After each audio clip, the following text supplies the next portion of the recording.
ശ്രീ ഗുരുവായൂരപ്പ ശരണനാരായണ. ശ്രീമദ് അധ്യാത്മരാമായണം ബാലകാണ്ഡം 1-ാമത്തെ അധ്യായം ശ്രീരാമഹൃദയം. ശ്രീ ഗുരുവായൂരപ്പ രാമായണം മുഴുവൻ ഒരു അധ്യായം കൊണ്ട് പറഞ്ഞു എന്നതാണ്. 7 സർഗങ്ങൾ ഈ 1-ാമത്തെ കാണ്ഡത്തിൽ ഉണ്ട്. 7 കാണ്ഡങ്ങളാണ് ഉള്ളത്. ഈ കാണ്ഡത്തിൻ്റെ ഋഷ്യശൃംഗ ഋഷി, അനുഷ്ടുപ് ഛന്ദ, ദാശരഥി, പരമാത്മാ ദേവത. ഇവിടെ ശ്രീരാമനെയാണ് ദേവതയായിട്ട് നമുക്ക് കാണാൻ സാധിക്കുക.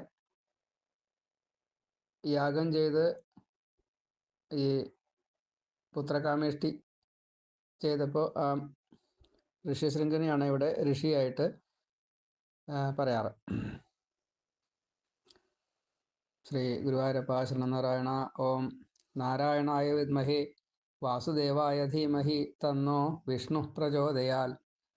ഓം ശങ്കരനാരായണ വിദ്മഹേ നാരായണായ ധീമഹി തന്ന പുരുഷ പ്രചോദയാൽ.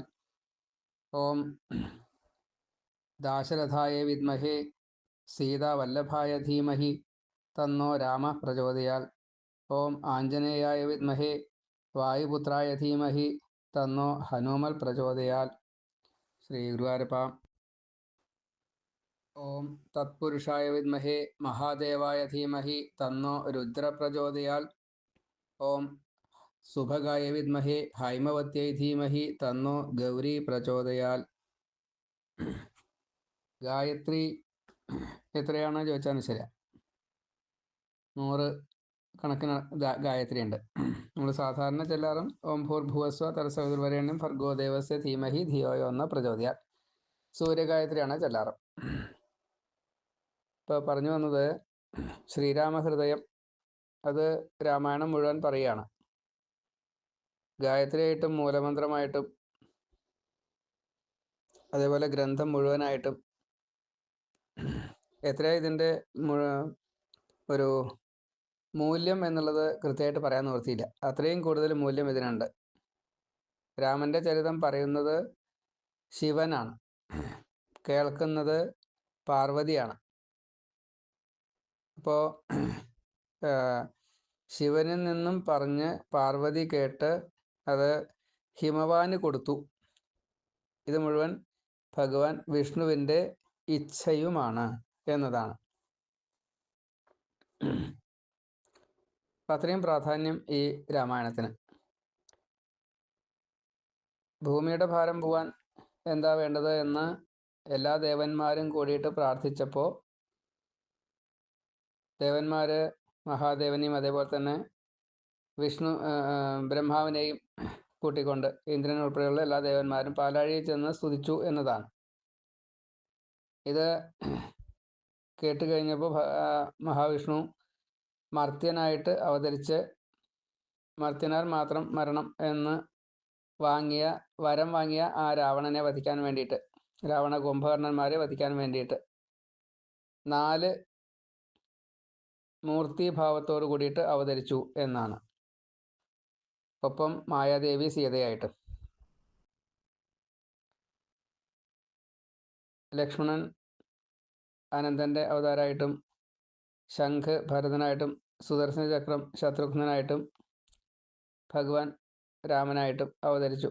സീത മായ അല്ലെങ്കിൽ ലക്ഷ്മി ദേവി ഛായാസീതയായിട്ടും വന്നുമല്ലോ, അതുകൊണ്ട് അതും പറയപ്പെടണം.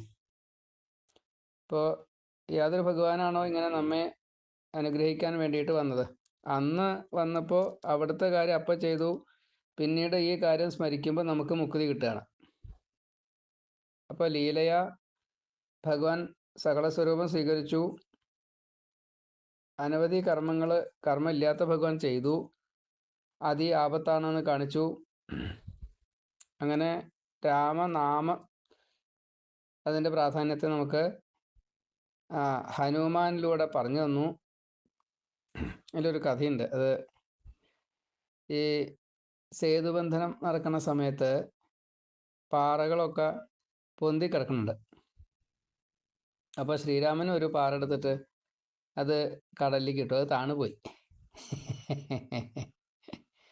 അപ്പോൾ രാമൻ ചോദിച്ചു ഹനുമാനോട്, എന്താ ഈ പാറ താഴാൻ കാരണം? നിങ്ങളിട്ട പാറയ്ക്കത്തെ പൊങ്ങിക്കിടക്കണോ, എന്താ കാരണം ചോദിച്ചു. അപ്പോൾ ഹനുമാൻ രാമൻ്റെ നാമത്തിൻ്റെ വില അറിയില്ല. ആ പാറയിലൊക്കെ ശ്രീരാമ അല്ലെങ്കിൽ ശ്രീരാമൻ ജയിക്കട്ടെ എന്നൊക്കെ അതിൽ എഴുതിയിട്ടുണ്ട്. അപ്പോൾ രാമനാമത്തിൻ്റെ മഹത്വം കൊണ്ടാണ് അത് ആ പാറ കടലിൽ പൊന്തി കിടക്കണത് എന്ന് പറഞ്ഞു. ആ എന്നാ ശരി എന്നും പറഞ്ഞു എന്നാണ്. അതേപോലെ രാമൻ പോവണ നേരത്ത് സരയൂ നദിക്ക് ഇറങ്ങുമ്പോൾ പോരുന്നുണ്ടോ ചോദിച്ചു ഹനുമാനോട്. അപ്പോൾ പറഞ്ഞു, എനിക്ക് രാമനാമം ജപിച്ചിട്ട് മുഴുവൻ മനസ്സിന് തൃപ്തി വന്നിട്ടില്ല, കുറച്ചു കാലം കൂടി രാമനാമം ജപിച്ച് സുഖമായിട്ട് കഴിയണം എന്ന ആഗ്രഹം ഉണ്ടെന്നാ. അപ്പോൾ രണ്ടുപേരും അനുഗ്രഹിച്ചു എന്നാ. എന്താണോ ആവശ്യിച്ചാൽ അത് മുഴുവൻ നിറവേറ്റി കൊടുക്കും. എപ്പോഴും ഒരാഗ്രഹം വേണം മനസ്സിലാണ്ട് തോന്നിയുണ്ട്, അപ്പോൾ അതാണ് സാധിക്കും. അങ്ങനെയാണ്. അപ്പോൾ ഒരാഗ്രഹം ഇല്ലാത്ത അവസ്ഥയിലാണ് ഹനുമാൻ ഉള്ളത്. എങ്കിലും ഒരു വിഷമം ഉണ്ടാവില്ല. അപ്പോൾ ശരീരത്തിനോ മനസ്സിനോ ഒരു വിഷമം ഉണ്ടാവില്ല എന്ന് സാരം. സിദ്ധികളൊക്കെ ഉണ്ട്. ആയുസ് ചിരഞ്ജീവി എന്നുള്ള ഭാവത്തിൽ കൊടുക്കുകയും ചെയ്തു. അപ്പോൾ അങ്ങനെയുള്ള ഒരു പ്രത്യേകതയാണ് രാമനും ഹനുമാനും തമ്മിലുള്ളത്. ഇതെല്ലാം ചെയ്യുന്നത് സീതയാണ്, ശ്രീരാമനല്ല എന്ന് സീതയെ കൊണ്ട് പറയിക്കുന്നത് നമുക്ക് കേൾക്കാം. ഇപ്പോൾ ഇവിടെ ആദ്യമേ തന്നെ ഭഗവാനെ സ്തുതിക്കുന്നു, ഗ്രന്ഥത്തിനെ സ്തുതിക്കുന്നു, ഭഗവത്വത്തെ ബ്രഹ്മം എന്നുള്ള അവസ്ഥയിൽ മഹാവിഷ്ണുവിനെ സ്തുതിക്കുന്നു, ശ്രീരാമനെ സീതാപതിയായി കൊണ്ട് സ്തുതിക്കുന്നു. അങ്ങനെയാണ് ഈ ഗ്രന്ഥത്തിൻ്റെ തുടക്കം. മാത്രമല്ല ഗ്രന്ഥത്തിൻ്റെ പ്രത്യേകത എല്ലാ പുരാണങ്ങളും മാനിക്കുന്നതായിട്ടുള്ള ഒരു ഇതിഹാസം. അധ്യാത്മരാമായണം പുരാണമാണെങ്കിലും ഇത് എല്ലാ ഗ്രന്ഥത്തിൻ്റെയും എല്ലാ വേദത്തിൻ്റെയും എല്ലാ അറിവ് തരുന്ന ഗ്രന്ഥങ്ങളിലൊക്കെ സാരമായതുകൊണ്ട് അതിൻ്റെ മഹത്വത്തെ പറഞ്ഞു. എല്ലാ ഗ്രന്ഥങ്ങളും രാമായണത്തെ വന്ദിക്കുന്നു സ്വരൂപം സ്വീകരിച്ചുകൊണ്ട്. അങ്ങനെയാണ്. ഇപ്പോൾ എല്ലാ ഗ്രന്ഥങ്ങൾക്കും സ്വരൂപം സ്വീകരിച്ചിട്ട് പാലാഴിനാഥൻ്റെ അവിടെ ഒരു സ്ഥാനമുണ്ട്. അപ്പോൾ അവരൊക്കെ ഈ രാമായണത്തെ സ്തുതിക്കുന്നു എന്നാണ്. അതുകൊണ്ടാണ് രാമായണം ഭക്തിയ യുക്തിയ വിഭക്തിയ ച ജ്ഞേയം രാമായണം സ്മൃതം. ഇങ്ങനെയാണ്. ഭക്തിയ ഭാഗവതം ജ്ഞേയം, ഭാഗവതം ഭക്തി കൊണ്ട് കിട്ടും. ഭക്തിയ യുക്തിയാച്ച ഭാരതം, കുറച്ച് യുക്തി കൂടി ചേർത്താലേ ഭാരതം കിട്ടുള്ളൂ. യുക്തിയും ഭക്തിയും പോരാ, വിഭക്തിയും കൂടി വേണം, എന്നാലേ രാമായണം കിട്ടുള്ളൂ. അതല്ലാച്ചാൽ നമുക്ക് രാമായണം ശരിക്കും ഉള്ളിലേക്ക് കയറില്ല. കാരണം ഇത് ഈ ലോകത്തിലേക്ക് ശരീരം എടുത്തുകൊണ്ട് ജീവന് പ്രവേശിക്കുന്ന ഒരു കർമ്മഭാഗ്യമോ കാമഭാഗ്യമോ ഉണ്ട്. അത് മുഴുവൻ തീർക്കും. അപ്പം അത്രയും കൂടുതൽ പ്രാധാന്യം അതിലുണ്ടായത് കൊണ്ട് എത്ര ശ്രദ്ധയോട് കൂടിയിട്ടാണോ ഇത് കേൾക്കേണ്ടത്, അതേപോലെ ശ്രദ്ധാഭക്തി സമന്വിതം ഇതം രാമായണം ശൃണു. അങ്ങനെയാണ്. ഇത് ഒരു തവണ കേട്ട് കഴിഞ്ഞാൽ കോടി കോടി പശുദാനം ചെയ്ത ഫലം കിട്ടുന്ന. അതേപോലെ പുരാരിഗിരി സംഭൂത ശ്രീരാമ അർണവസംഗത അധ്യാത്മ രാമ ഗംഗേയം പുനാദി ഭുവനത്രയം ആഗതം ശിവഭക്തേഭ്യ ഗതന്തു ഗിരിജാമുഖേ മതം ഹി വാസുദേവസ്യ തസ്മാത് ആഗമ ഉച്യതേ. പരമശിവനാവുന്ന ആ മഹാപർവ്വതത്തിൽ നിന്ന്, കൈലാസത്തിൽ നിന്നർത്ഥം, കൈലാസത്തിൽ നിന്നല്ല കേട്ടോ, ഭഗവാൻ മഹാദേവനിൽ നിന്ന് ഇത് ഉത്ഭവിച്ചു. ശ്രീരാമനാകുന്ന ഈ സാഗരം, ശ്രീരാമൻ്റെ കഥ ഒരു സാഗരമാണ്. അത് അധ്യാത്മരാമായണം എന്ന പേരിൽ ഒരു ഗംഗ, ഗകാരോ ജ്ഞാനവാചക ഗാകാരോ ഗമന ഇതി, അങ്ങനെ ഗംഗയായിട്ട് വന്നു എന്നാ. അപ്പോൾ ഇത് ശിവൻ്റെ മുഖത്തിൽ നിന്നും വന്നു. പാർവതി അതിനെ ഏറ്റെടുത്തു. അത് ഹിമവാനോട് പറഞ്ഞു, അത് വാസുദേവൻ്റെ ഇച്ഛയാണ്, അതുകൊണ്ട് ഇതിനെ വേദം എന്ന് പറയണം. അപ്പോൾ സ്വതേ ഇതും ഒരു പഞ്ചമവേദം ആണ്. അഞ്ചാമത്തെ വേദമായിട്ട് രാമായണത്തെ പറയാറുണ്ട്. അപ്പം ഇങ്ങനെ ഈ കൈലാസത്തിൽ ആയിരക്കണക്കിന് സൂര്യൻ്റെ പ്രകാശത്തോട് കൂടിയിട്ട് നിൽക്കുന്ന ഈ മഹാദേവൻ്റെ ഹൃദയത്തിൽ, രത്നപീഠത്തിൽ, ആ താമരയിൽ ശിവനും പാർവതിയും സതി ഒരുമിച്ചാണ് ഇരിക്കുന്നതെങ്കിലും അവരുടെ ഉള്ളിൽ ഈ സീതാരാമചന്ദ്രന്മാർ ഇരിക്കുന്നു. മഹാദേവൻ എല്ലാ ദേവന്മാരാലും 8 തരത്തിൽപ്പെട്ടതായിട്ടുള്ള ദേവന്മാരാലും സ്തുതിച്ചുകൊണ്ടും പൂജിക്കപ്പെട്ടുകൊണ്ടും അങ്ങനെയാണ് ഇരിക്കുന്നത്. അപ്പോൾ അവിടെ പാർവതി മടിയിലിരിക്കുന്നു. എല്ലാവരും ഭക്തിപൂർവ്വം ഭഗവാനെയും ഭഗവതിയും നോക്കിക്കൊണ്ടിരിക്കുന്നു. അവരുടെ ഉള്ളിലാണ് ഈ സീതാരാമചന്ദ്രന്മാർ ഇരിക്കുന്നത്.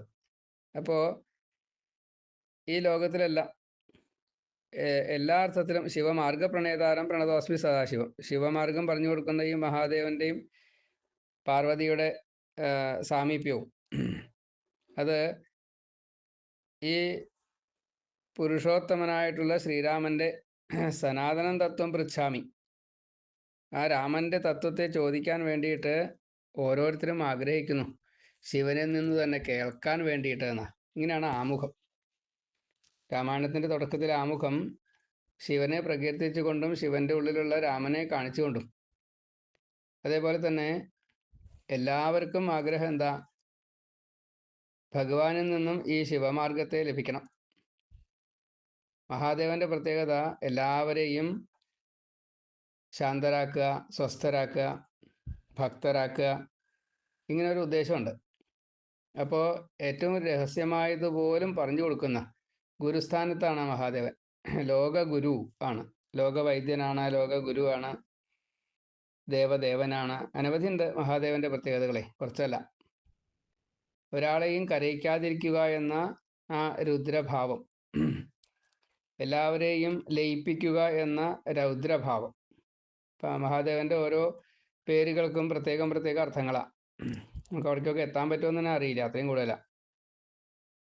ഈ സംസാരം മറികടക്കാൻ വേണ്ടിയിട്ട്, ആസക്തി ഇല്ലാതെ കണ്ട് ജീവിക്കാൻ വേണ്ടിയിട്ട്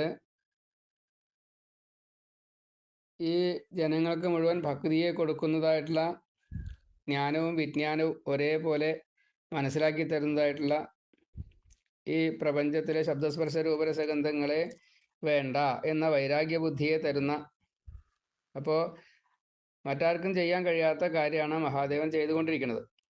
അപ്പോൾ ആ മഹാദേവനെ ആശ്രയിച്ചുകൊണ്ട് ശ്രീരാമൻ്റെ കഥയെ എന്നാണോ പറയേണ്ടത്, രഹസ്യം എന്നാണോ പറയേണ്ടത്, രാമഗീത, രാമരഹസ്യം, രാമതത്വം, അത് പറഞ്ഞു തരണേ, ലോകത്തിൻ്റെ ഹിതത്തിന് വേണ്ടിയിട്ട് പറഞ്ഞു തരണേ, ശ്രീരാമനിൽ ഭക്തി ഉണ്ടാവണേ. മഹാദേവനോട് പറയുകയാണേ ശ്രീരാമനിൽ ഭക്തി ഉണ്ടാവണേന്ന്. സാധാരണഗതിയിൽ ഈ ജ്യോത്സ്യന്മാരൊക്കെ അന്യദേവതാ ഭജനം അങ്ങനെ ഒരു തെറ്റുപറ്റിയിട്ടുണ്ടെന്നൊക്കെ പറഞ്ഞിട്ട് ലഹളം ഉണ്ടാക്കും. രാമായണമൊക്കെ വായിക്കുന്ന ഒരാൾക്ക് അങ്ങനെ ഒരു വിഷയം തന്നെ ഇല്ല എന്ന് മനസ്സിലാവും. ദേവി പാർവതി ദേവിയാണല്ലോ, അപ്പോൾ ശാക്തേയർക്ക് ആകെ കൺഫ്യൂഷനായി. ഒരു കൺഫ്യൂഷനും ഇല്ല. പാർവതിയെ പൂജിച്ചുകൊണ്ടാണ് ശിവൻ ഇരിക്കുന്നത്, ശിവനെ പൂജിച്ചുകൊണ്ടാണ് പാർവതി ഇരിക്കുന്നത്, വിഷ്ണുവിനെ പൂജിച്ചുകൊണ്ടാണ് ശിവപാർവതിമാരിരിക്കുന്നത്, ലക്ഷ്മിയും വിഷ്ണുവും ശിവനെയും പാർവതിയും പൂജിച്ചുകൊണ്ടായിരിക്കുന്നത്. പിന്നെ ഇവിടുത്തെ എങ്ങനെയപ്പോൾ ഈ ജ്യോത്സ്യന്മാർക്ക് ഇങ്ങനെ ഒരു ഭാവം ഉണ്ടായോ ചോദിച്ചാൽ മനസ്സിലായി. അവരിടയ്ക്കിടയ്ക്ക് പറയണം കേൾക്കാതെ. നമുക്കത് അറിയില്ല. പുരാണത്തെ ആശ്രയിക്കുന്നവർക്ക് അങ്ങനെ ഒരു ഭാവം വരില്ല എന്ന് ആചാര്യമതം, അത്രേ നമുക്കറിയുള്ളൂ. നമ്മൾ ജ്യോത്സ്യനല്ല, ജ്യോത്സ്യം പഠിച്ചിട്ടില്ല. ഒരു കാര്യം ഉറപ്പാണ്, പുരാണത്തെയോ ഇതിഹാസത്തെയോ ഈ ഭക്തിഭാവത്തോട് കൂടിയിട്ട് ആശ്രയിക്കുന്ന ഒരാൾക്ക് മുക്തി കിട്ടും, വേറൊരു തടസ്സവും ഉണ്ടാവില്ല, അത് ഉറപ്പാണ്. മറ്റുള്ള തടസ്സങ്ങളൊക്കെ ഈ പുരാണ ആശ്രയം ചെയ്തതായിട്ടുള്ള ഭക്തനെ ബാധിക്കാതിരിക്കാൻ അതാത് ദേവതകൾ, ശിവനായാലും വിഷ്ണു ആയാലും ദേവിയായാലും അത് ചെയ്തിരിക്കും. അതിനുള്ള ജ്ഞാനാദികളൊക്കെ ആ ഗുരുക്കന്മാരിലൂടെ അവർക്ക് കിട്ടും. അങ്ങനെയാണ്, അതതിൻ്റെ ഒരു പ്രത്യേക രീതിയാണ്. ഭഗവാന്റെ വാക്ക് അങ്ങനെയാണ്. അതിനെ വേണ്ട രീതിയിൽ അമലോക്തിഭി, മാത്രമല്ല ഈ അജ്ഞാനാദി കാര്യങ്ങളൊക്കെ സംശയം വിഭേത്വം അർഹസി എന്ന, അത് മുഴുവനായിട്ടുള്ള സംശയങ്ങളും തീർക്കും. അതാണ്. അപ്പോൾ അത്രയും പ്രാധാന്യമുണ്ട് ഇവരുടെയൊക്കെ വാക്കുകൾക്ക്. അപ്പോൾ ഒരു കാരണവശാലും ഒരു പ്രമാദം വരില്ല, അങ്ങനെ എന്നുള്ളൊരു വാക്ക് തർക്കം വരില്ല എന്നർത്ഥം. ജ്ഞാനത്തിനൊരു അജ്ഞാനം വരില്ല, മായ ബാധിക്കില്ല. എന്തുകൊണ്ട് ഇങ്ങനെ സദാസമയത്തും സദാസേവ്യ സദാസേവ്യ എന്ന ഭാവത്തിൽ രാമനെയും സീതയെയും മഹാദേവൻ സ്മരിക്കണു. തിരിച്ച് ഇങ്ങോട്ടും സ്മരിക്കണു. അവർ തന്നെയാണ് പല രൂപങ്ങളായിട്ട് വന്നത്. അതാണ് രാമൻ തന്നെയാണ് ശിവൻ, ശിവൻ തന്നെയാണ് രാമൻ. അപ്പോൾ രാമൻ പരംപുരുഷൻ, അതേപോലെ മായയ്ക്ക് അതീതനായിട്ടുള്ള ഭഗവാൻ മായയ്ക്ക് വിധേയനായിക്കൊണ്ട് പെരുമാറുന്നു. ഇത് ഒരു പ്രത്യേക തത്വമാണ്.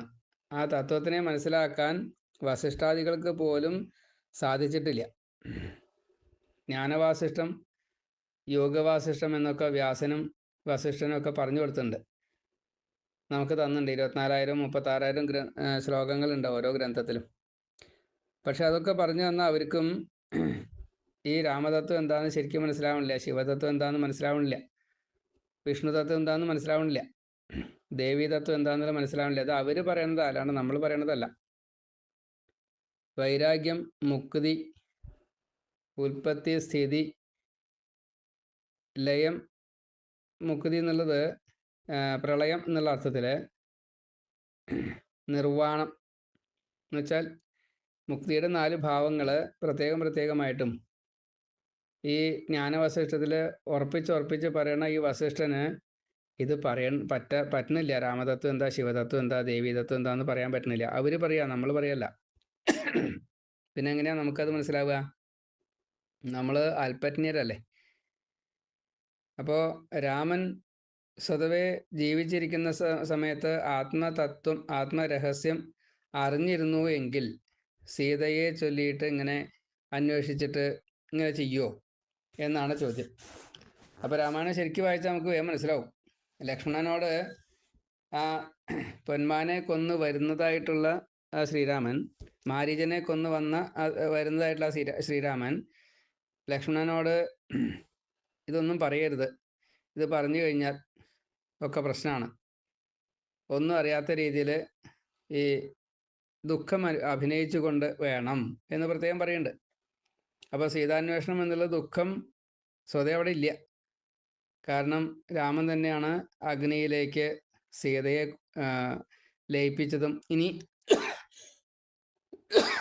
മായാസീതയെ സ്വീകരിച്ചതും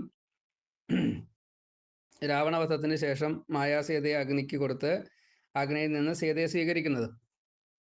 സമയം വന്നപ്പോൾ ഭൂമിയിലേക്ക് തന്നെ പറഞ്ഞയക്കുന്നതും ഒരേ രാമനാ. അപ്പോൾ ആ രാമൻ ഇത് നാട്യം മാത്രമാണ്. അപ്പം അതുകൊണ്ട് അതിനെ പൂർണ്ണമായിട്ട് മനസ്സിലാക്കൽ അത്ര എളുപ്പമല്ല. ഒരു ശരീരം സ്വീകരിച്ചു കഴിഞ്ഞാൽ അത് ഒരു വേഷം കെട്ടിയ എന്ത് വേഷമാണോ ആടേണ്ടത് വെച്ചാൽ അത് ആടിനെ വേണേ, അതാണ്. അത് രാമൻ ചെയ്തു, അത്രയേ ഉള്ളൂ. അപ്പോൾ ഇതിനെങ്ങനെയാ സംശയം തീർക്കുക? അത്ര എളുപ്പമല്ല. അതതിൻ്റെ ഉള്ളിലേക്ക് ചെന്നാൽ തന്നെ സംശയം തീർക്കാൻ പറ്റില്ല. നമുക്ക് ഒക്കെ കൺഫ്യൂഷൻ ധാരാളമുണ്ട്. മഹാദേവൻ പറയാണ്, പാർവതി ചില ചോദ്യങ്ങൾ ചോദിച്ചു അത്രേ. ഇങ്ങനെയുള്ള സംശയങ്ങളൊക്കെ പാർവതിയും ചോദിച്ചു എന്നാ. അപ്പോൾ ശിവൻ പറഞ്ഞു, അത് നന്നായി, ഇങ്ങനെ ചോദ്യം ചോദിക്കാറായില്ലോ. ചോദ്യം ചോദിച്ചുകൊണ്ട് എനിക്കും ഈ തത്വം വെളിപ്പെടുത്താൻ ഒരു അവസരം കിട്ടിയല്ലോ. പാർവതിയോട് ശിവൻ അത് പറയാൻ പറ്റും, രണ്ടുപേർക്കും ജ്ഞാനം ഉണ്ടാവുകൊണ്ട്. നമുക്കത് പറഞ്ഞത് കേൾക്കാമെന്നല്ലാണ്ട് പറയാനും പറ്റും, കേൾക്കാനും പറ്റും, പക്ഷേ അത് ഉൾക്കൊള്ളാൻ പറ്റില്ല. അതാണ് വ്യത്യാസം. നമ്മൾ പറയുകയൊക്കെ ചെയ്യും, പക്ഷേ അവിടേക്ക് എത്താൻ നമുക്ക് പറ്റില്ല. ഇങ്ങനെ പാർവതി പറഞ്ഞപ്പോൾ വളരെയധികം സന്തോഷിച്ചിട്ട് ഭക്തനായിക്കൊണ്ട് ഈ ശ്രീരാമനെ വണങ്ങിക്കൊണ്ട് ശിവൻ പറയാൻ തുടങ്ങിയെന്നാണ്.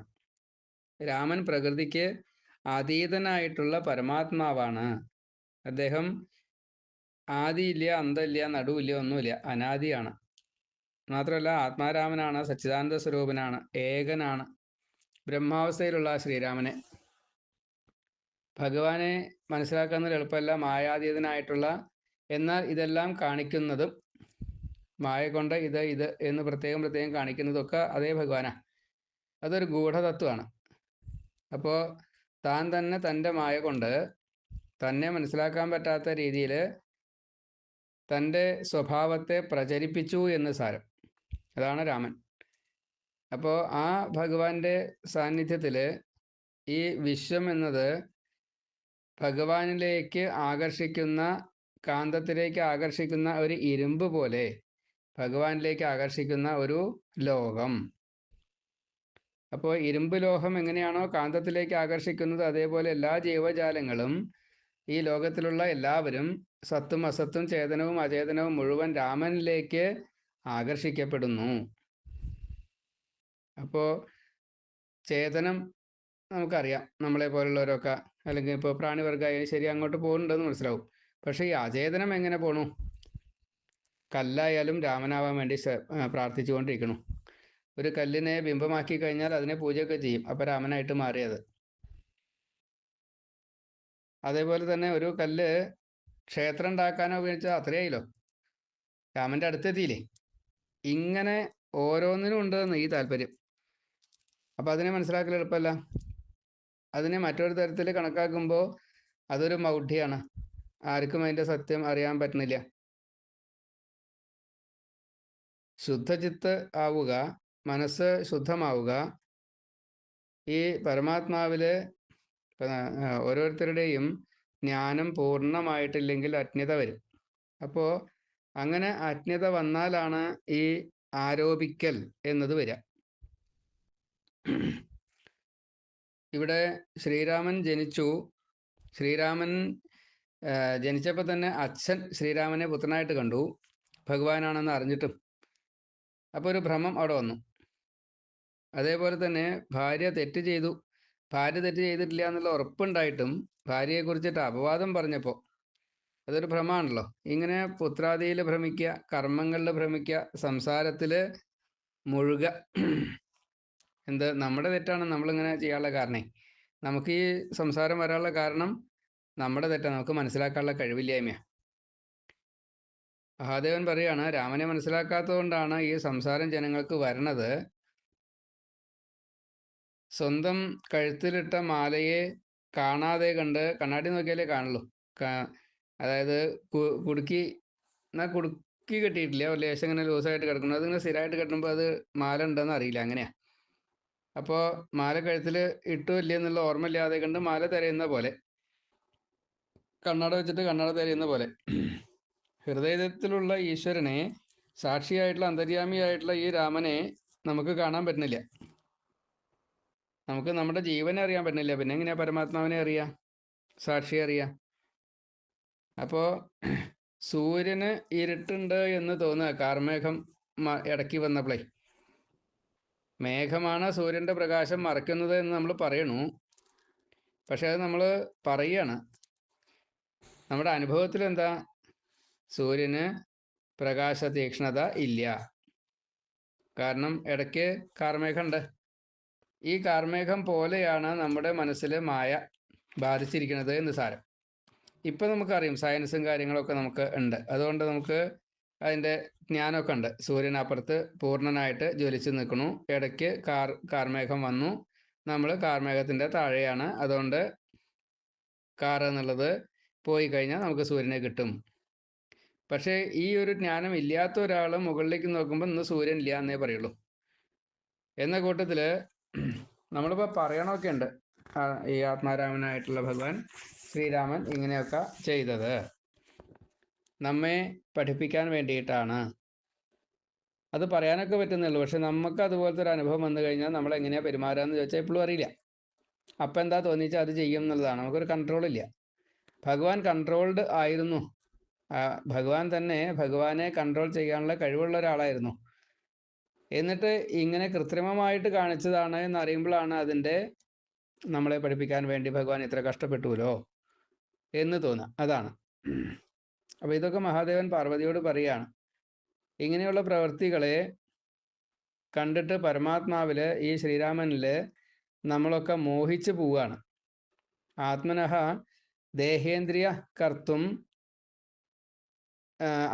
ദേഹേന്ദ്രിയ കർത്തുഹു കൃതം പരേ അധ്യസ്യ വിമുഹ്യതി സർവേ ജനാഹ ച.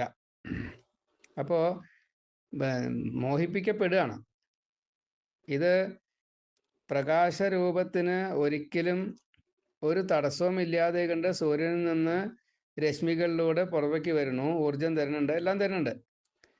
സൂര്യന് സ്വതേ രാത്രിയും പകലൊന്നും ഇല്ലാത്തതുകൊണ്ട് ഇങ്ങനെ സഞ്ചരിച്ചു കൊണ്ടിരിക്കുന്നുണ്ട്. നമുക്ക് ഇൻ ബിറ്റ്വീൻ നമുക്ക് കാണാൻ പറ്റാത്ത രീതിയിൽ ഭൂമിയുടെ തന്നെ ഒരു മറവ് വരികയാണ് സൂര്യനെ കാണാൻ പറ്റാണ്ടേ. അപ്പോൾ സൂര്യനല്ല മറവ് എന്നുള്ളതും ഭൂമിക്കാണ്, ഭൂമിയും നമ്മൾ ഇൻ ബിറ്റ്വീൻ വരുകൊണ്ടാണ് അത് കാണാത്തതെന്നൊക്കെ നമുക്ക് മനസ്സിലാവണം. സയൻസ് ഉണ്ടാവണ്ട. അപ്പോൾ ഈ അറിവ് കിട്ടുന്നത് വരെ നമുക്ക് ഇതേപോലെ തന്നെ ഒരവസ്ഥ വരിക. ഇപ്പം നമുക്ക് പറയാനൊക്കെ പറ്റും, പക്ഷേ അതിനെ മറികടക്കാനൊന്നും പറ്റില്ല. ഇപ്പം നമ്മൾ ഇപ്പോൾ പകലെയാണ്, ഈ പകല് നമുക്ക് രാത്രിയാക്കാൻ ഇതേ സമയത്ത് ഭൂമിയുടെ അപ്പുറത്ത് പോയാൽ അവിടെ രാത്രിയാണ്, നമുക്കറിയാം. പക്ഷെ നമുക്ക് അവിടേക്ക് എത്താൻ പറ്റില്ല.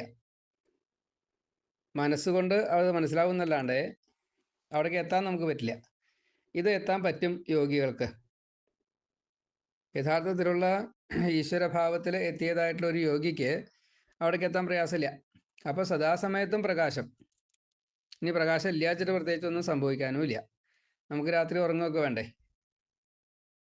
സച്ചിദാനന്ദ സ്വരൂപം അല്ലെങ്കിൽ ആത്മാരാമനായിട്ടുള്ള ഒരാൾക്ക് ഉറക്കം വേണ്ട, ഊണും വേണ്ട, ആഹാരം, നീഹാരം, നിദ്ര, വിഹാര, മൈഥുനാദികളൊന്നും വേണ്ട. അപ്പോൾ അവർക്ക് ഈ അവിദ്യയില്ല, സംശയമില്ല, നിഷേധമില്ല, ആസ്തികനുമില്ല, നാസ്തികനുമില്ല, ഒന്നുമില്ല. ഉണ്ട് എന്നുള്ള അവസ്ഥയില്ല, ഇല്ല എന്നുള്ള അവസ്ഥയില്ല. കാണുന്നതെല്ലാം ബ്രഹ്മമയം. പക്ഷെ അത് നമുക്ക് പറ്റില്ല. അങ്ങനത്തെ ഒരു ഭാവത്തിലെത്തണ മഹാദേവൻ പോലും മോഹിക്കണമെന്നാണ്. എനിക്ക് മുഴുവനൊന്നും പറയാൻ പറ്റില്ല. പാർവതിയോടാ പറയണതേ. രാമൻ ഇവിടെ മർത്യഭാവത്തിലാണ് ഇനി. അപ്പോൾ എങ്ങനെയാത് നമുക്ക് ഉൾക്കൊള്ളുക? എളുപ്പമല്ല. അതിഗൂഢമായിട്ടുള്ള, ദുർലഭമായിട്ടുള്ള, മോക്ഷദായകമായിട്ടുള്ള സീതാ ഹനുമൽ സംവാദം പറയാം. അത്രത്തെ കഥയിഷ്യാമി രഹസ്യം അഭി ദുർലഭം സീതാരാമ മരുൽ സൂനു സംവാദം മോക്ഷസാധനം. സീത രാമായണം ഹനുമാന് പറഞ്ഞു കൊടുത്തത് ഞാൻ പറഞ്ഞു തരാം. മഹാദേവൻ പറയാ. അപ്പോൾ എത്ര ഹനുമാൻ ആരാ? ശങ്കരാംശാണ്. ആ മഹാദേവന് ഈ ശങ്കരാംശമായിട്ട് ജനിച്ച് ശ്രീരാമനെ സേവ ചെയ്ത് പട്ടാഭിഷേകം കഴിഞ്ഞ സമയത്താണ് ഇതൊക്കെ. രാമാവതാര കാലത്ത് യുദ്ധവീരനായിട്ടുള്ള ആ രാമൻ പുത്ര, സൈന്യ, വാഹന സർവം ആ രാവണൻ്റെ കുലം, രാവണൻ്റെയും ബന്ധുക്കളുടെയും രാക്ഷസ വംശവും കുലവും ഒക്കെ നശിപ്പിച്ചതിന് ശേഷം സീതയും സുഗ്രീവനും ലക്ഷ്മണനും വിഭീഷണനും ഹനുമാനും എല്ലാവരും കൂടിയിട്ട് അയോധ്യയിലെത്തി. പട്ടാഭിഷേകമൊക്കെ കഴിഞ്ഞു. വസിഷ്ഠൻ തൊട്ടുള്ള മഹാഗുരുക്കന്മാർ, കോടി സൂര്യസമന്മാരായിട്ടുള്ള ഈ രണ്ടുപേരുമുണ്ട്. അതായത് ഈശ്വരനും ഉണ്ട്, ഈശ്വരിയുണ്ട്, ഒപ്പം ഈ ഗുരുക്കന്മാരും ഉണ്ട്. അവരെല്ലാം സേവിച്ചുകൊണ്ട് ഈ ലക്ഷ്മണ, ഭരത, ശത്രുഘ്നന്മാരുണ്ട്, ഹനുമാനുണ്ട്, അങ്ങനെ എല്ലാവരും കൂടിയിട്ട് ഇരിക്കുക. ചെയ്യേണ്ടതൊക്കെ ചെയ്ത് കൃതാർത്ഥതയോട് കൂടിയിട്ട് ഒരാഗ്രഹവും ഇല്ലാതെ കണ്ട് മഹാബുദ്ധിമാനായിട്ടുള്ള ആ ഭക്തി, ദാസ്യം എന്നുള്ള നിലയ്ക്ക് ദാസ്യഭക്തിയുടെ ഉത്തമ ഉദാഹരണമായിട്ടുള്ള ശങ്കരാംശമായിട്ടുള്ള മഹാദേവൻ്റെ അംശം ഹനുമാൻ രാമൻ്റെ മുമ്പിൽ ഇരുന്നിട്ട് പറയുകയാണ്, കൈകൂപ്പിക്കൊണ്ട് വണങ്ങിക്കൊണ്ട്. അങ്ങനെ നിൽക്കണ ഹനുമാനെ കണ്ടപ്പോൾ രാമൻ സീതയോട് പറയുക, ഈ ഹനുമാൻ വളരെ പുണ്യവാനാണ്, ജ്ഞാനത്തിന് അർഹതയുണ്ട്. ഒരു ജ്ഞാനി എങ്ങനെയാണോ വീണ്ടും ആത്മജ്ഞാനത്തിന് വേണ്ടി ശ്രമിക്കുന്നത് ആ രീതിയിൽ എന്നൊക്കെയാണ് ഉത്തമ ഉദാഹരണമായിട്ട് പറയണത്. ആത്മം ജിജ്ഞാസു, അർത്ഥാർത്ഥി, ജ്ഞാനി എന്ന ഭാവമുണ്ട്, 4 എണ്ണം. ആ 4ാമത്തെ ജ്ഞാനി എന്ന ഭാവത്തിലാണ് ഹനുമാൻ ഇരിക്കുന്നത്. ജ്ഞാനിക്കും ആത്മജ്ഞാനത്തെ കൊടുക്കാനൊരു ചുമതലയുണ്ട്. അത് എൻ്റെ ഉത്തമ ഭക്തനായിട്ടുള്ള ഈ ഹനുമാന് അത് കിട്ടാനുള്ള അർഹതയുണ്ട്, അതുകൊണ്ട് അത് കൊടുത്തോളൂ എന്ന് സീതയോട് രാമൻ പറഞ്ഞു. ഇതൊക്കെ ഭഗവാൻ മഹാദേവൻ ശ്രീപാർവതിയോട് പറയാ. ശരി എന്ന് സീത പറഞ്ഞു. എന്നിട്ട് ലോകമോഹിനിയായിട്ടുള്ള ആ ജനകപുത്രി സീത, അതിനൊക്കെ പ്രത്യേക അർത്ഥങ്ങളുണ്ട്, അതുകൊണ്ടാ വിദേഹൻ്റെ പുത്രി. അപ്പോൾ ആ സീത ഭൂമിയിൽ നിന്ന് വന്ന വസുധ ആണ്. ആ ഭൂമിപുത്രി ഈ ശരണാഗതനായിട്ടുള്ള ഹനുമാനോട് യഥാർത്ഥമായിട്ടുള്ള ശ്രീരാമതത്വം ഉപദേശിക്കാൻ തുടങ്ങുകയാണ്. രാമം വിദ്ധി പരം ബ്രഹ്മ സച്ചിദാനന്ദം അവ്യയം, സച്ചിദാനന്ദം അദ്വയം, സർവോപാധി വിനിർമുക്തം, സത്താമാത്രം അഗോചരം. ഈ രാമന് ഏതെങ്കിലും തരത്തിൽ ഒരു കുറവോ കൂടുതലോ ഇല്ല, സച്ചിദാനന്ദാണ്. ഇന്ദ്രിയങ്ങൾക്ക് പ്രാപിക്കാൻ പറ്റാത്തൊരവസ്ഥയിലുള്ള ബ്രഹ്മാവസ്ഥയിലാണ്, ഒരു ഉപാധിയില്ല. എന്തെങ്കിലും സത്യമുണ്ടെങ്കിൽ അത് സത്ത് മാത്രമാണ്, പരബ്രഹ്മം തന്നെയാണ് എന്ന് അറിയണം. ആനന്ദം നിർമ്മലം ശാന്തം നിർവികാരം നിരഞ്ജനം സർവവ്യാപിനം ആത്മാനം സ്വപ്രകാശം അകൽമഷം.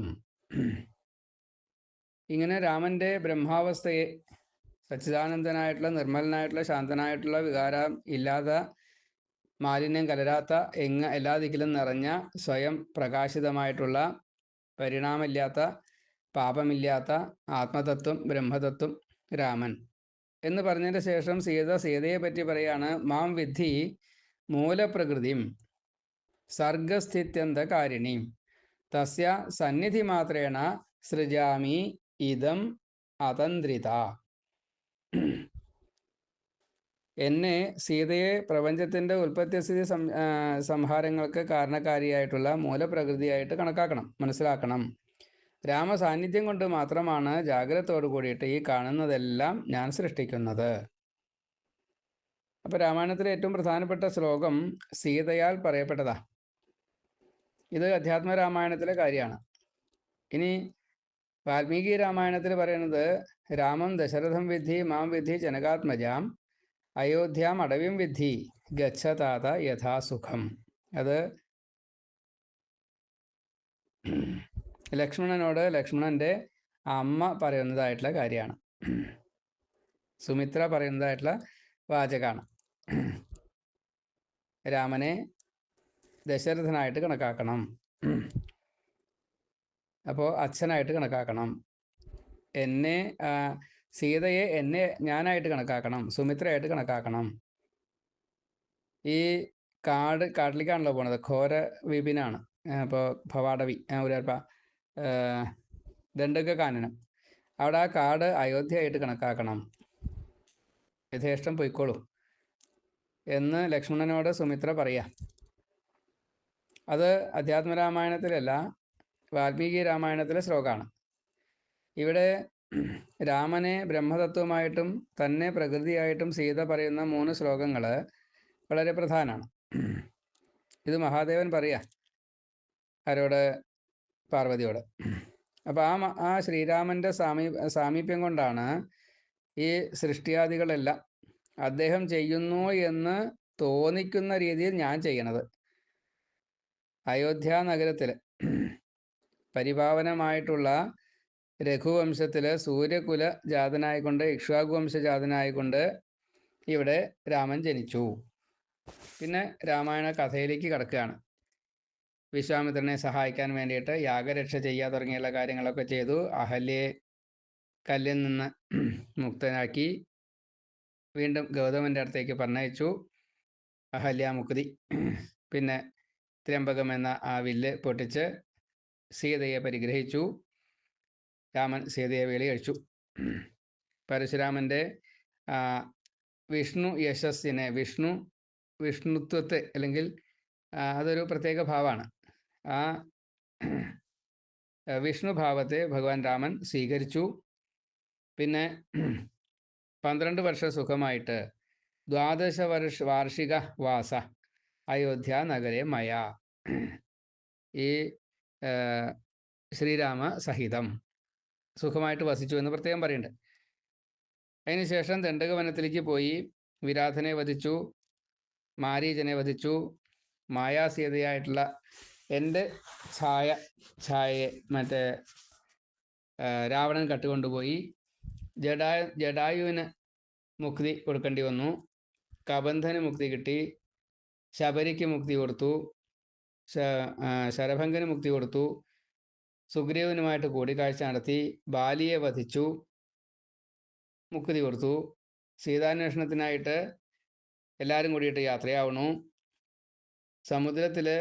സമുദ്രം കടന്നുകൊണ്ട് ഹനുമാൻ മറ്റേ സീതയെ കണ്ടു വന്നിട്ടുള്ള രംഗത്തെ ഒന്ന് സൂചിപ്പിച്ചു.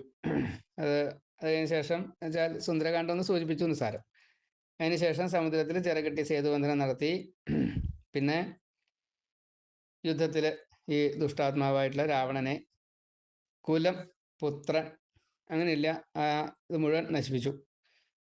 ദുഷ്ടരെ മുഴുവൻ വധിച്ചു. ശിഷ്ടരെ ബാക്കിയാക്കി വിഭീഷണന് ലങ്ക ദാനം ചെയ്തു. രാജാവാക്കി അവിടുത്തെ.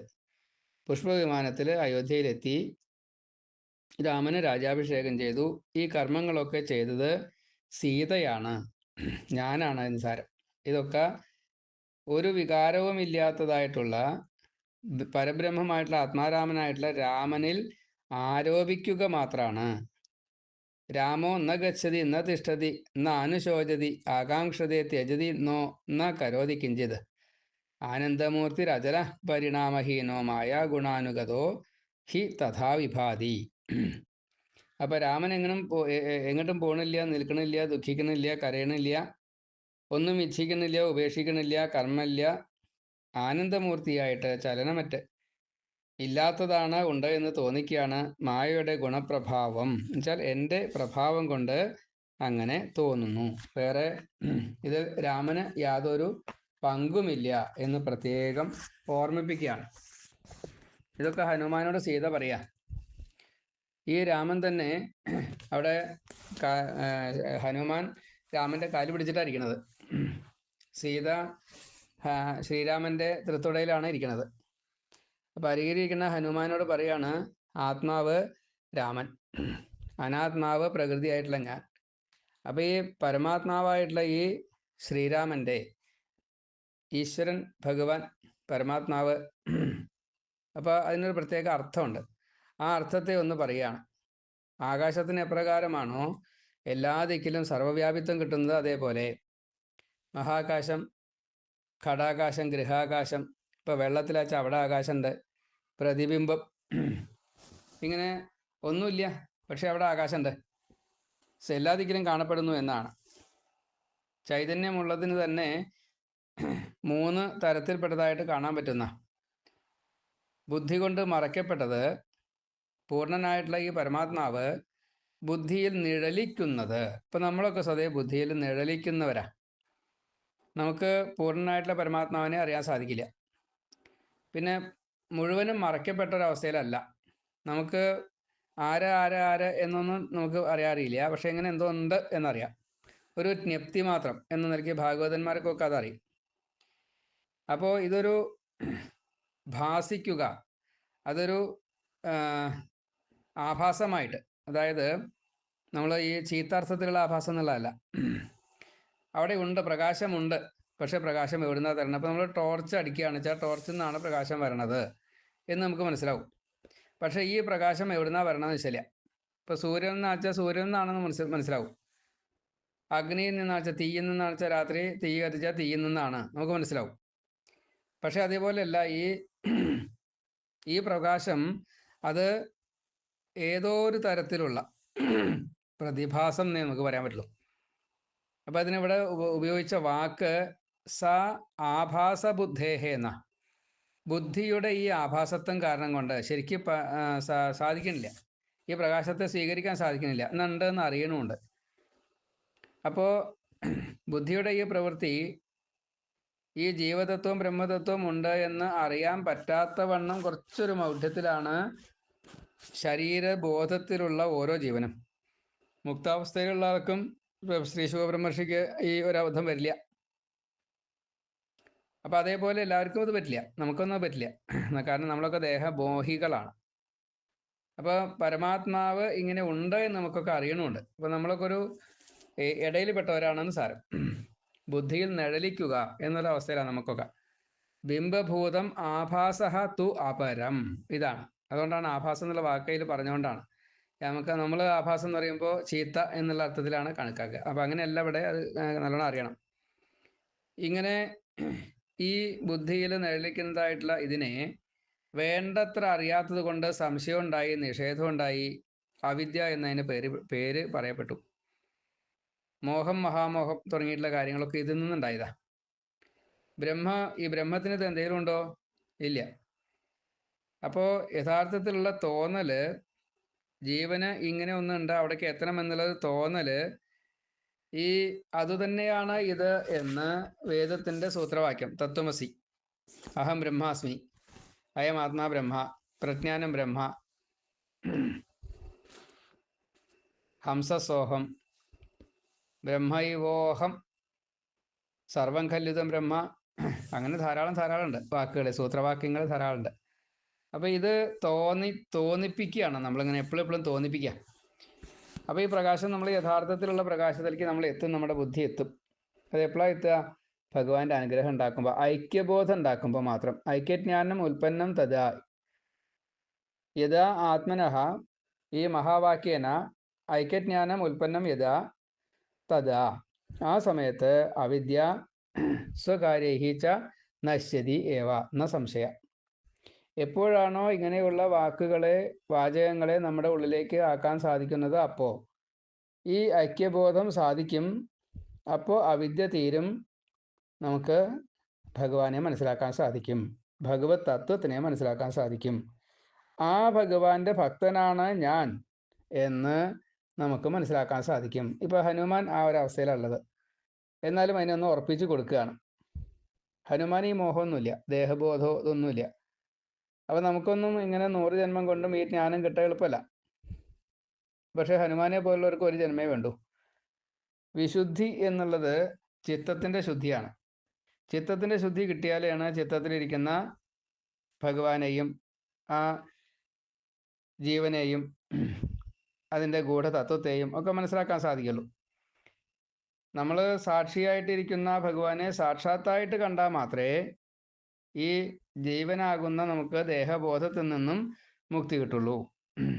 അപ്പോൾ ഇന്ദ്രിയങ്ങൾക്ക് അടിപ്പെട്ടുകൊണ്ട് ഈ ശരീരത്തിൻ്റെതായിട്ടുള്ളൊരവസ്ഥയിലുള്ള മനസ്സിനെ നമ്മൾ കൽപ്പന ചെയ്യണു.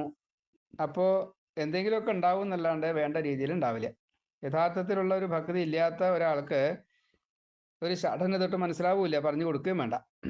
മഹാദേവൻ പറയാണ്, സീതാദേവി ഇങ്ങനെയൊക്കെ പറഞ്ഞതിൻ്റെ ശേഷം ശ്രീരാമഹൃദയം ഇതാ ഞാൻ ഹനുമാനോട് പറയാ, ഹനുമാനെ ഞാൻ എന്താ മാരുതി എന്ന് വിളിച്ചിട്ടാണ് പറയണത്, തന്നിരിക്കുന്നു കേട്ടോ. ഇതാണ് ശ്രീരാമഹൃദയം. ഇത് പരമരഹസ്യമാണ്, ഹൃദ്യം ആണ്, ഹൃദയത്തിലേക്ക് കയറ്റേണ്ടതാണ്, അതിപാവനമാണ്, പാപഹരം ആണ്. അതുകൊണ്ട് ഈ ശ്രീരാമനെ നേരിട്ട് കണ്ടോളൂ, ആ പറഞ്ഞ വാക്കുകൾ കേട്ടോളൂ, എല്ലാം തരും, മുക്തിയും തരും, ഭക്തിയും തരും, ഒക്കെ തരും. അപ്പോൾ ഭക്തിയോട് ആരാണോ ഈ രാമായണത്തെ പാരായണം ചെയ്യുന്നത്, അവർക്കൊക്കെ ഭഗവാങ്കൽ എത്തിച്ചേരാനുള്ള അനുഗ്രഹം ഭഗവാനാൽ തരപ്പെടും. കോടി ജന്മങ്ങളിലെ പാപം മുഴുവൻ ഈ രാമായണം വായിച്ചാൽ തീരും, ഒരു സംശയവും ബാക്കി ഉണ്ടാവില്ല. അത് രാമൻ്റെ ഒരു അനുഗ്രഹം, ഒരു വരാണ്. അതുകൊണ്ട് ശ്രീരാമനെ പൂജിക്കുക, രാമനെ ഭക്തിപൂർവം സ്മരിച്ചുകൊണ്ട് ശ്രീരാമഹൃദയം പഠിക്കുക. ഈ ഒരു അധ്യായം എന്നും വായിക്കുക. അപ്പോൾ ഭ്രഷ്ടനായാൽ പോലും, മഹാപാപിയായാൽ പോലും, ഇനി ഇന്നതെന്നില്ല, സകല പാപങ്ങളും തീരും, കർമ്മബാക്കി തീരും, കാമബാക്കി ഉണ്ടാവില്ല. ദേവന്മാര് പൂജിക്കപ്പെടും, ദേവന്മാരാൽ ഈ ജീവൻ പൂജിക്കപ്പെടും. യോഗികൾക്ക് പോലും അപ്രാപ്യമായിട്ടുള്ള രാമപദത്തിലേക്ക്, പരമപദത്തിലേക്ക് ഭഗവാൻ നമ്മെ കൊണ്ടുപോകും. ഇങ്ങനെ സീത ഹനുമാനോട് പറഞ്ഞതായിട്ട് മഹാദേവൻ പാർവതിയോട് പറഞ്ഞു. ഇത് സൂതൻ ശൗനകാദി മഹർഷിമാരോട് പറഞ്ഞതായിട്ടാണ് നമുക്ക് കിട്ടുന്നത്. അപ്പോൾ ഇങ്ങനെയുള്ള ഈ രാമായണത്തിൻ്റെ ആദ്യത്തെ അധ്യായം 56 ശ്ലോകങ്ങളെ കൊണ്ട് 56 തത്വം അങ്ങനെ പറഞ്ഞു തന്നിരിക്കുന്നു. അപ്പോൾ യാതൊരു ഭഗവാനാണോ ഇപ്രകാരത്തിൽ രൂപമില്ല, ജന്മമില്ല, കർമ്മമില്ല, എന്നിട്ടും നമ്മെ ബോധിപ്പിക്കാൻ വേണ്ടിയിട്ട് ഇത്രയും ത്യാഗം സഹിച്ചുകൊണ്ട്, ഭഗവാനൊന്നും സഹിച്ചിട്ടില്ല, അത് വേറെ വിഷയം, എങ്കിലും നമ്മളെ പഠിപ്പിച്ചത് ആ ഭഗവാനെ നമുക്ക് ആശ്രയിക്കാൻ, സീതയും ദാസ്യഭക്തിയോട് കൂടിയിട്ട് എങ്ങനെയാണ് ആശ്രയിക്കേണ്ടത് എന്ന് കാണിച്ചു തന്ന ഹനുമാനെയും എപ്പോഴും സ്മരിക്കാൻ നമുക്ക് സാധിക്കുമാറാകട്ടെ. ഭഗവാൻ നമ്മെ മുക്തിയിലേക്ക് എത്തിക്കുമാറാകട്ടെ. ഈ രാമഹൃദയം എല്ലാവർക്കും ഷെയർ ചെയ്യാൻ വേണ്ടിയിട്ട് പ്രാർത്ഥിക്കുന്നു. ശ്രീ ഗുരുവായൂരപ്പാശന ശ്രീ സീതാരാമേന്ദ്രാഭ്യാം നമോ നമ. ശ്രീ ഹനുമാൻ സ്വാമിക്ക് ജയ്. ഹര നമ പാർവതീപതേ ഹര ഹര മഹാദേവ. ഓം നമ ശിവായ. ഓം നമോ നാരായണായ. ഓം ഹരിം ദുർഗായ നമ. ഓം ഹം ഹനുപതയേ നമ. ഓം ഗുരുഭ്യോ നമ.